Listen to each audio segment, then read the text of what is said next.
Good to see you as always. See you, man. Talk about rising to the occasion. You guys showed an awesome demo during the Microsoft press conference. Tell us all about this game and how it's progressed since it was announced a few years back. Yeah, so a few years back ago, it was a Kinect-based game, and we tried it out, and we said, well, core game is all about controllers, and they want to be in control as like button mashing and button pressing, and we reinvented with Microsoft together like a new kind of Ryse, a new kind of action game, new kind of like a action melee experience.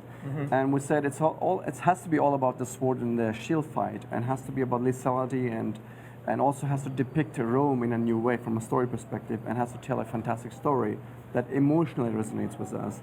Like you can follow the story, the hero's arc, in a way that you can associate with the hero. Yeah, we saw in the presentation the combat seemed very interesting. Tell us a little bit about where the design of that came from, because it does seem those one-on-one encounters are very visceral and intimate.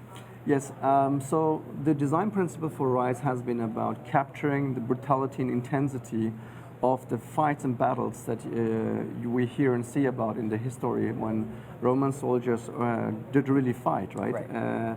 It wasn't a box fight. You know, they actually were struggling to survive. And when two people met, they knew one of us going to die, right? So that intensity and that lethality we want to capture. And we approach it from a different angle, as when we said, we need to capture the emotions, we need to capture the performance, or so to say, from the actors that are on the fight, on that fight, and make sure we come from technology perspective in a way that allows us to express facials, express the body language entirety, performance capture-wise. Just like, for example, Avatar did when they captured performance capture. Same principles we use. We can see it right now on the screen. Yeah. Like the detail we've pushed on the faces, and to capture the emotions and the anger and also the subtle fear. When he's Marius, this is a Roman general Marius Titus, and at that point in the story, he's not quite sure. He is afraid of it a little bit. You can see it in his eyes. He's not fully determined, but he's trying to rally his men. So it's not like this. We didn't want to make it black and white. You know, this is a real human. This is somebody who just actually in that point of the game, he just turned into a leader. He just captured the trust of his men, and it kind of a bit almost like accidentally became the leader of the man at that point in the story. And so he doesn't know how to handle the situation yet, but he shows through his actions and through his deeds how to fight and how to rally the people. How important is scale for you guys? Because we're seeing these huge epic moments play out, these set piece moments, but then it's drilling down into these one-on-one encounters.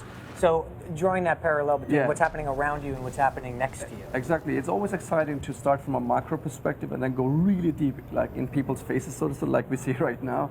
And for me, to capture the drama is to capture the 100 feet away, up to and then focus on the 6 feet and 6 inch kind of experience. Get really, really close when it's gameplay, but set the stage, set the tone from a distance, and then get right into the experience. And we're seeing some combat here. Now, obviously, over the past several years, something called QuickTime events have been popularized. We're seeing that there. This is more than that. Tell us about the combat and how it works. So the combat actually is, for the demo purposes, we speed it up a little bit, so it's less, normally you will fight longer against those guys. It's about double this. If you play hands-on, the fights are more prolonged. And what you see here is, it's the closest thing is QuickTime events, but these are actually execution moves. We call them execution moves. There's a lot of game in them. Right now, for the demo purpose, you just see one outcome of it. But there is for skilled players, there's some skill experience. The rewards are different after every execution. Here we just saw a double execution. And in the game, there will be literally around 100 executions that you unlock over the game as a reward for you. And the player progresses and masters through the executions. He masters the art of war, how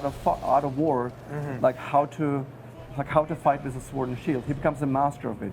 At the beginning, you start with a few exposures, for a few moves and few executions. And it seems like you're constantly being drawn back into the fray with your compadres in combat. So talk a little bit about that. How often is that going to happen in the pacing of the game? You find yourself alone, you find yourself with teammates? Well, we kind of built the context based on where the story point is. If you have to fight alone, then you're fighting alone. But most of the time in the game, you're never alone. You're doing things, actions, heroic actions where you earn the trust of your Roman comrades, and you race to become a leader. So the story of Ryse is about how like an average soldier turns to a warrior, turns to a leader, turns to a legend in the game. He steps up his game by fighting better and better, and then he collects more and more commodities around him. Well, it certainly looks fantastic, and we're really looking forward to seeing how it progresses. Did you guys mention a release date for Ryse? We are launching at launch. At launch. Of Xbox One. Excellent. And it's going to be awesome. Thanks so much for your time, Shavat. We appreciate it very much. Now, next-gen games look so good. You're going to want to see every single multi-textured pixel. If you're not watching on Spike, tune in right now, because here comes a brand new trailer for Zoo Tycoon.